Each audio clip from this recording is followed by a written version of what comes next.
So the House passed a bill that you must show valid ID to vote, something that 80% of Americans support. Only 4 Democrats in the House voted for that bill. All Republicans voted for it just earlier today. On that and other topics, let's bring in Democratic Senator Elissa Slotkin of Michigan. She voted against that bill when she was in the House. She is a former CIA analyst. She served in Iraq, and this is her first time joining us as a senator since she won her election back in November, big election that she won in Michigan. Senator, good to have you here. Thank you very much for joining me. Thanks for having me. So let's start there. Would you vote in favor of that bill that voters have to show ID in order to vote at the federal level?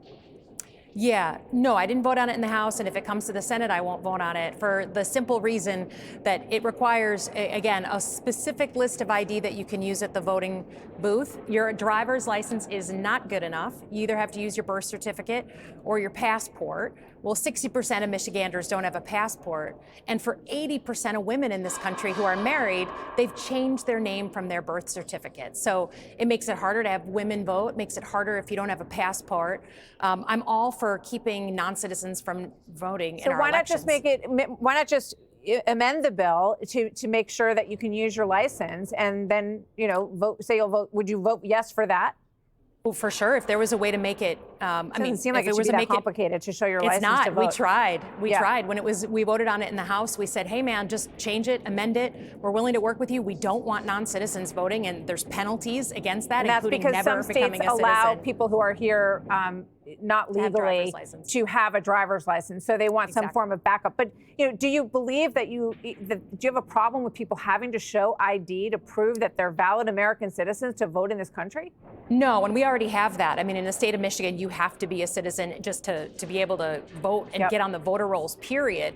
And we had 5.5 million people vote in our last election. So, I have no problem. No one wants a non-citizen voting. It happens in very, very rare instances. But then just make the bill workable. But if 80% of women who are married change their names, their birth certificate's just not going to match. It just that doesn't make sense. It's not that hard to. I mean, I changed stuff when I got married. It's not that hard to do that. But anyway, I want to ask you about the bill that you put forward, which is to prevent Chinese vehicles from entering the United States. Now, obviously, a lot of cars with American names on them, Buick, Lincoln.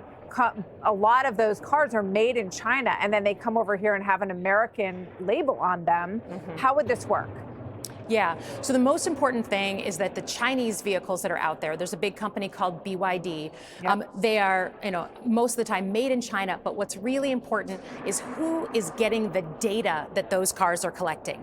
3D mapping, LiDAR, geolocation of specific people, all that data, rafts of data is going back to Beijing for them to use as they see fit. That's what we're trying to ban, not just the vehicle itself, but the parts that control the data and send it back to another country. Again, as long as the data is controlled by Americans, on Americans, that's a different conversation, right? That's what our American car companies do. They have very sophisticated cars that we make in Detroit that collect data as well. But the control of the data is here, not going back to China. I know BYD is a huge company, but I've never seen one of their cars on the road here. I think we have very, very few of them here. But certainly your concern about, it's like a TikTok concern of grabbing data in just another way from these cars if they were to be here. But what would you tell Lincoln and Buick, for example? You want them to not have any of their components come from China. You'd want to lock that down.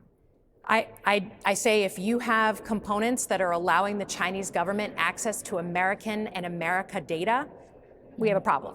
Yes, we have a problem. And I would just say BYD is not on our roads now. That's why we're doing this bill. But they're trying to buy car factories in Mexico, and they've become the fastest growing car in Europe because they are like a $10,000 looking Tesla. They're a very cheap looking Tesla. They're subsidized by the Chinese government. So the point is, before what happened in Europe happens in the United States, I want to give the ability by law to block Chinese vehicles, Chinese technology that sends data back to Beijing. Do you think are you in favor of decoupling from China, the U.S. economy, completely?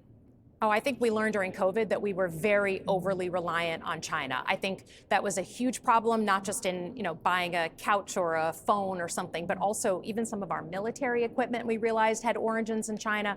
We just have to make sure that we understand certain items should always be made in the United States, particularly if there's national security implications. So I think we all learned chickens came home to roost during COVID. Senator Elissa Slotkin, thank you very much. Thank you. We'll see you again. Thank you. Click here to subscribe to the Fox News YouTube page to catch our hottest interviews and most compelling analysis. You won't get it anywhere else.